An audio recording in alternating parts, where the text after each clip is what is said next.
what's your recommendation for artists who are just beginning to get their heads around their own marketing and promotion, whether they're completely DIY or they've got a team? What do you think a good strategy is? Well, okay, so I did a blog post over a year ago called First 10. You can Google that.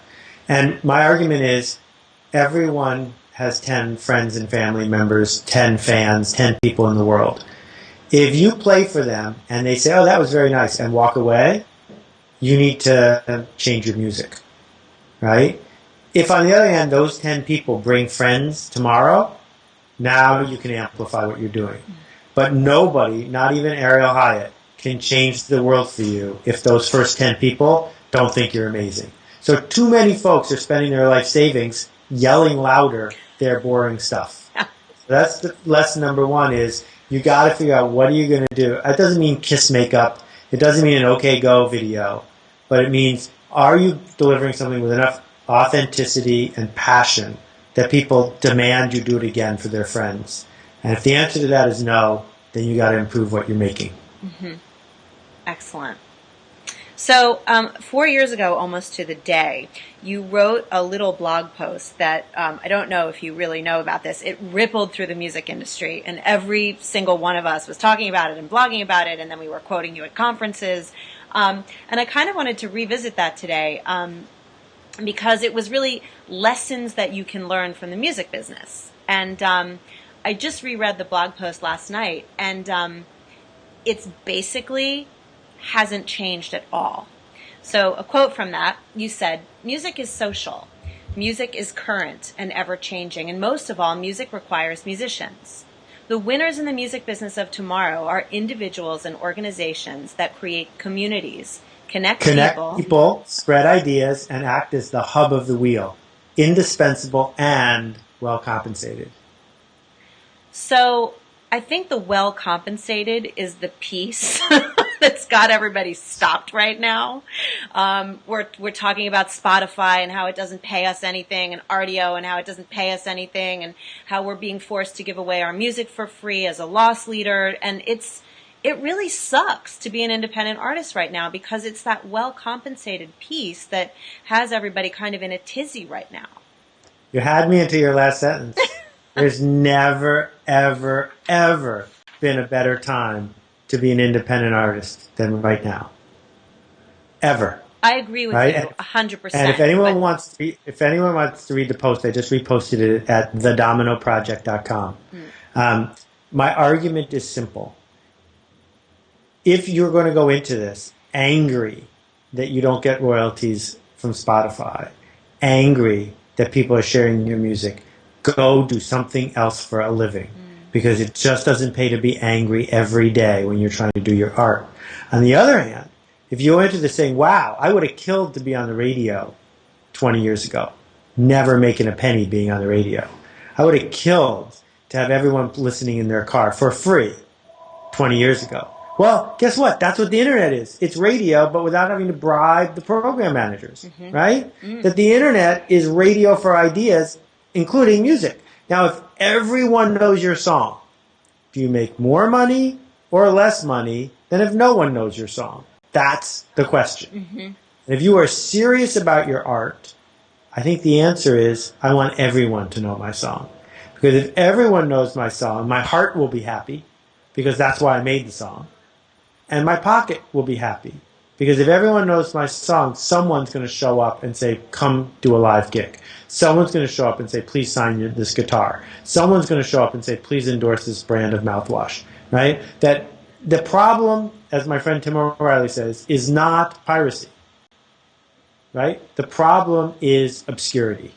And every single person who is listening to this thousands of miles from here is obscure. I can't name any of your names. If you can solve the obscurity problem, you don't have to worry about the money. It will take care of itself. Excellent advice. So we have a couple questions. Before you go into the questions, I want to talk about something you and I talked about briefly, which is, in fact, there are places that are far from where I am. And it's very possible to think that you are isolated, that you are across the ocean, that you are outside the zone of hotness, right? This is what you and I were talking about the other day, right? Yeah. Well, here's the thing.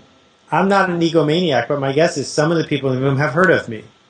But I'm as far from you as you are from me.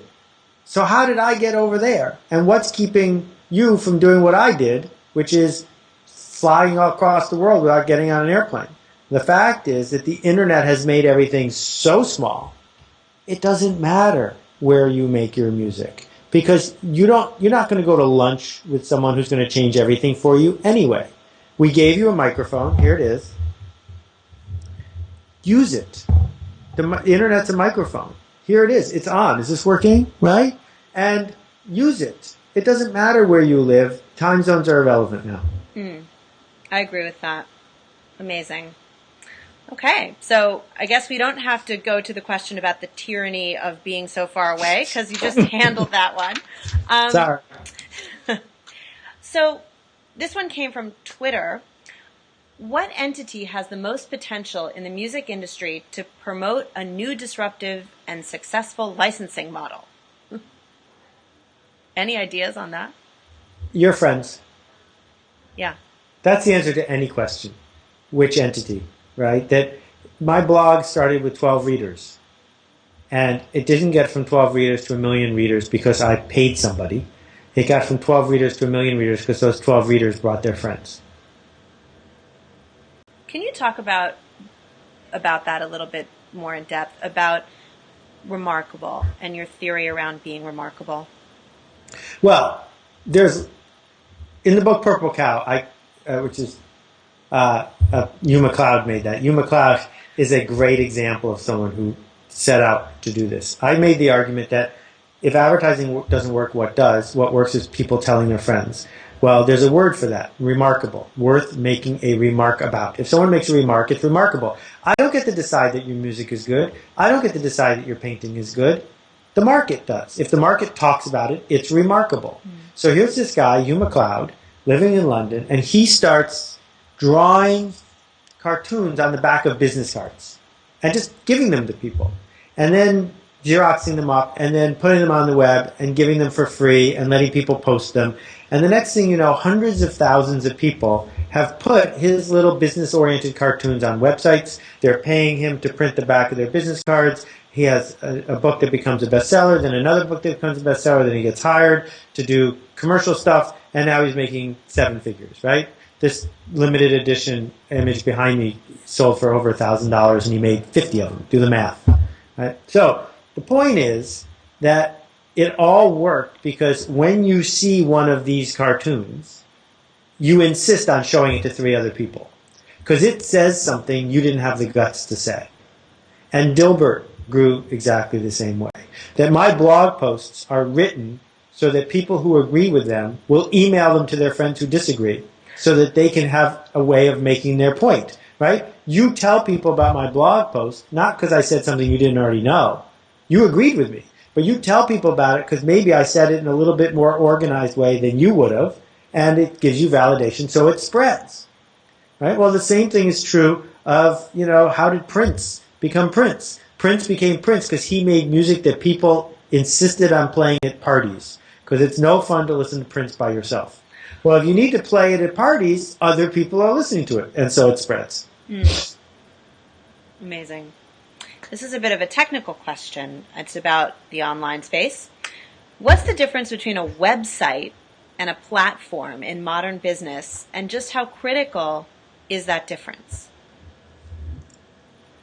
Well, the word platform comes from the notion of speech giving.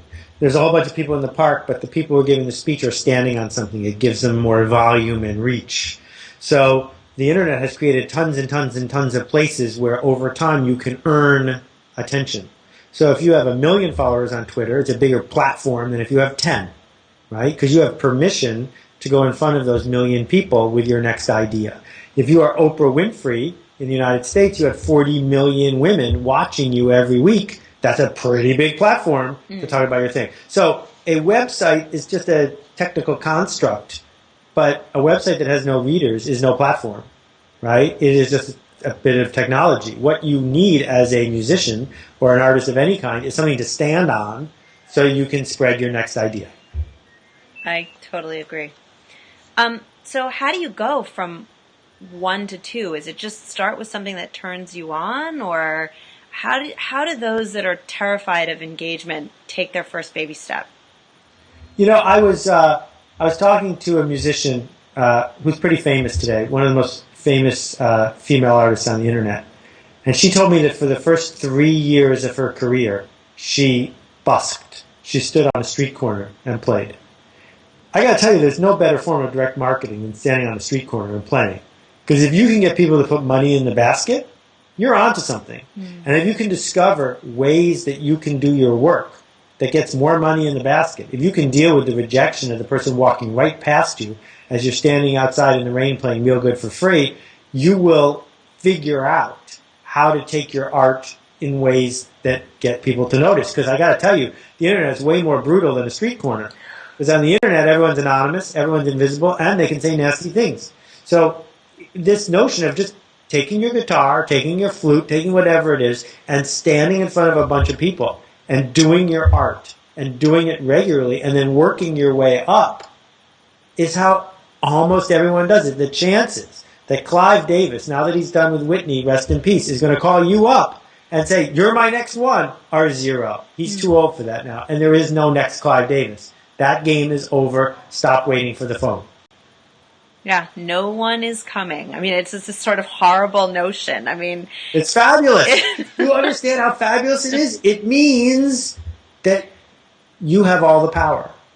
There isn't some magic Santa Claus with power who may or may not give you a little. It's yours. This is the best thing that ever could have happened. The death of the publisher is the boon to the writer, because now the writer can pick herself. She doesn't have to wait to get picked. And that's the problem. They don't teach you that in music school. They don't teach you that in music lessons. They don't teach you that at the bar after the gig. Pick yourself. I think that I've got nothing else to ask. That was phenomenal advice. Thank you so much, Seth, for your time. Namaste. We deeply appreciate it. To all of you at Fuse Festival, you can find Seth Godin at sethgodin.com. Read his blog every day. It will change your thoughts around marketing. What a pleasure to talk to you, my friend. Have a great day, everyone. Thanks. Bye. Appreciate it. See ya. And how freedom wins when suffering ends, and love returns when trust begins. And how do you know when love's for real? Lose all your senses and feel. Tomorrow is a mystery. Yesterday, well, it was history. Have a little heart for the man.